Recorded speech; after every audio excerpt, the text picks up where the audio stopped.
ఈ bus accidents అనేవి కామన్గా జరుగుతాయని మనకి పెద్ద ఇష్యూ అయిపోయింది. స్టేట్ వైడ్గా పెద్ద ఇష్యూ అయింది.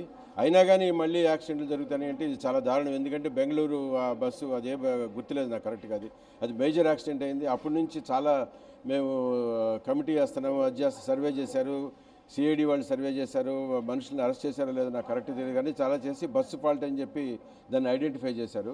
బట్ ఇప్పుడు ఈ వ్యవహారం చూస్తూ ఉంటే కాళేశ్వరి బస్ ఏ బస్ సర్వీస్ అయినా కానీ ఈ నైట్ జర్నీస్ అనేది డ్రైవర్స్ని ప్రాపర్గా స్క్రూటినైజ్ చేసి డ్రైవర్స్ కండిషన్ స్క్రూటినైజ్ చేసి, ఇప్పుడు మనకి ఎయిర్పోర్ట్లో పైలట్కి ఎలా టెస్టులు చేస్తారో అలాగే వీటికి కూడా ఏదైనా టెస్టులు ప్రొసీజర్ పెట్టి బస్ స్టాండ్లో బస్ బయలుదేరే ముందు, డ్రైవర్ జాయిన్ అయ్యే ముందు కొన్ని సిస్టమ్స్ ఏమైనా ఇంట్రడ్యూస్ చేసి డ్రైవర్స్ సేఫ్టీ అనేది కూడా చాలా ఇంపార్టెంట్. ఈ ఇష్యూలో నాకు అర్థమైంది ఏంటంటే డ్రైవర్ నిద్రపోయి ఉంటాడు. పొద్దున్నే 5 సూర్యాపేట నుంచి మొదలయ్యాడంట. కో డ్రైవర్తో మాట్లాడాను, అతను సూర్యాపేటలో ఇతనికి హ్యాండ్ ఓవర్ చేస్తే సూర్యాపేట నుంచి ఇక్కడికి వచ్చాడని నా ఉద్దేశం అదేదో నిద్రమత్తులో ఏదో పడి ఉంటాడు. అది హ్యూమన్ మిస్టేక్ అది. బట్ దాన్ని మనం ప్రొటెక్ట్ చేయడం గవర్నమెంట్ బాధ్యత. అది గవర్నమెంట్ కానీ ఏజెన్సీస్ కానీ పోలీస్ మోస్ట్లీ.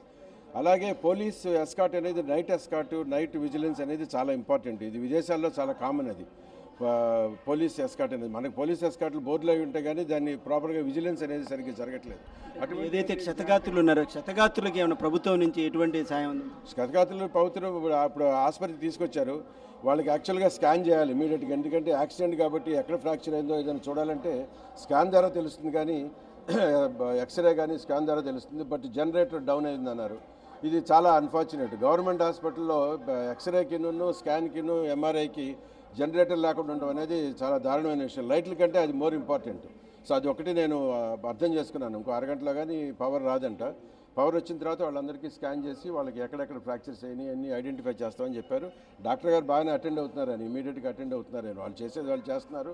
ఉన్న ఫెసిలిటీస్ అనేది అప్గ్రేడ్ చేయాలి హాస్పిటల్స్లో. గవర్నమెంట్ హాస్పిటల్లో పర్టికులర్గా యాక్సిడెంట్ నుంచి పేషెంట్ రాగానే వాళ్ళకి ఇమీడియట్ అటెన్షన్ అనేది మోస్ట్ ఇంపార్టెంట్. ఇమీడియట్ అటెన్షన్ లేకపోతే చాలా కష్టం. ఇప్పుడు ఆల్రెడీ వాళ్ళు వచ్చి 1 hour 1.5 hours అయింది.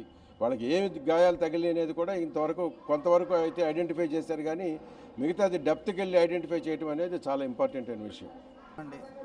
హైదరాబాద్ నుంచి బయలుదేరామండి పాలకొల్లు బయలుదేరుతుండగా జరిగిందండి యాక్సిడెంట్.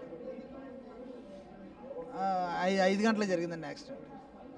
అంటే అందులో ఎంతమంది ఉన్నారు? అంటే డ్రైవర్ నిర్లక్ష్యం వల్ల జరిగిందా ఏమన్నా? డ్రైవర్ నిర్లక్ష్యం వల్ల జరిగిందండి. సార్ చెప్పండి చూసినట్టు మరో ప్రయాణికుడు కూడా చూశారు, పూర్తిగా అసలు రక్తపు మడుగులో ఉన్న పరిస్థితి ఉంది. సార్ చెప్పండి, ఈ యొక్క ప్రమాదానికి ఏంటి, అంటే ఎట్లా జరిగిందంటే తెల్లవారినాకే జరిగిందా ఏంటి? డ్రైవర్ నిర్లక్ష్యం అన్న అంటే లేట్గా స్టార్ట్ అయిందండి బండి. లేట్గా స్టార్ట్ అవడం వల్ల చాలా ఫాస్ట్గా వచ్చి అక్కడ టర్నింగ్ ఉండే కంట్రోల్ తప్పి పక్కన ఉన్న లోయల్లో పడిపోయింది. ఈ పరిస్థితి ఏదైతే బస్సు బయలుదేరాల్సినటువంటి సమయంలో కంటే కూడా లేటుగా బయలుదేరింది. ఆ లేట్ని కవర్ చేసుకోవడం కోసమే ఆయన బీభత్సమైనటువంటి వేగంతో వచ్చారు. ఈ వేగం వలన బండిని త్వరగా గమ్యస్థానం చేర్చాలన్న లక్ష్యంతో వేగంగా నడపడం వల్ల ఈ యొక్క ప్రమాదం చోటు చేసుకుందని చెప్తున్నారు. కానీ ఎట్లా జరిగింది ప్రమాదం? అది స్పీడు తెల్లరగట్ల 5-5:30 అవుతుంది. అందరూ పడుకుని ఉన్నారు.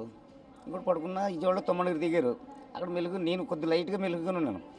దన్నమని వెళ్ళి చెట్టును కొట్టాడు. అక్కడ టర్నింగ్ ఉంది, బాగా స్పీడ్. అసలు అప్పటి వరకు విజయవాడ వరకు ఇంకో వేరే కుర్రోడు తోలేడు, ఒరిజినల్గా డ్రైవర్ కాదు, వేరే కుర్రోడు తోలేడు బండి. చాలా స్పీడ్గా రావడంతో చెట్టును కొట్టాడు. బస్సు చెట్టు ఇరిగిపోయింది. మరి చెట్టు ఇరిగింది, తాడి చెట్టు ఇరిగిపోయింది. అక్కడ ఎంతమంది చనిపోయారో తెలియదు, కానీ 2 చనిపోతారు. ఒక ఆయన స్పాట్లో చచ్చిపోడు. నీళ్ళు ఉండి అని అడిగితే రోడ్డు మీద చచ్చిపోడు ఒక ఆయన. బస్సులో ఇంకెంతమంది ఉన్నారో తెలియదు. కాకపోతే బస్సు మొత్తం ఫుల్ లోడు. ఒక 9 మాత్రం విజయవాడలో దిగారు. ఇంకొన్న వాళ్ళంతా బస్సులో ఉన్నారు.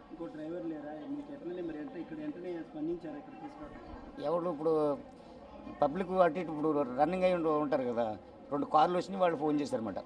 వాళ్ళు ఫోన్ చేస్తే అటు నుంచి కంకిపొడి నుంచి వచ్చింది, ఇటు నుంచి ఇక్కడ ఈ వాళ్ళు వచ్చారు. పోలీసు కానిస్టేబుల్ వాళ్ళు వచ్చారు. మొత్తం 4 అంబులెన్స్లు వచ్చినాయి. కొంతమంది కంకిపొడి తీసుకెళ్ళారు, కొంతమందిని ఇక్కడ తీసుకొచ్చారు.